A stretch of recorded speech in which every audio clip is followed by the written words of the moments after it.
75,000 to 85,000 dirham rental එකක් ඔයාලට yearly අරගන්න පුළුවන්. ඔයාලා මෙන්න මේ location එකේ waterfront one bedroom apartment එකක invest කරොත් ඒකත් 850,000 dirhams worth වෙන.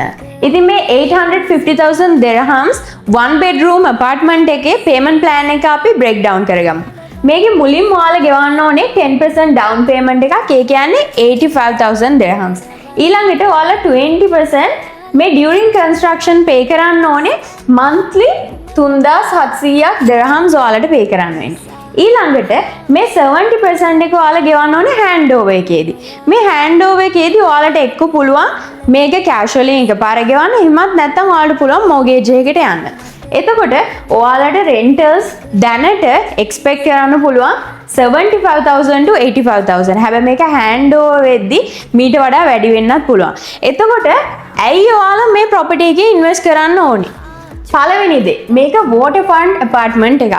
ඊළඟට හැමෝටම affordable මේක 30-70 payment plan එකක්. මං කිව්වත් වගේ 3,700 තමයි ඔයාලා ගෙවන්න ඕනේ මාසෙට. ඊළඟට ඔයාලට average ඔයගලන්ට square feet size එකක් හම්බ වෙනවා 900.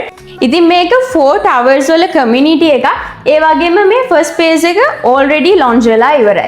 ඉතින් ඔයාලට මේක ගන්න නම් දැම්මම EOI එකක් pay කරන්න පුළුවන් 20,000 dirhams වලට. ඒ වගේම මේක handover එක වෙන්නේ Q4 2030. ඉතින් make sure හොඳ offer එකක් තියෙද්දි අයියෝ තාමත් බලාගෙන ඉන්නේ. පරක්කු වෙන්නේ නැතුව දැම්මම මට message එකක් දාන්න. මගේ number එක පල්ලෙහෙන් mention කරලා ඇති.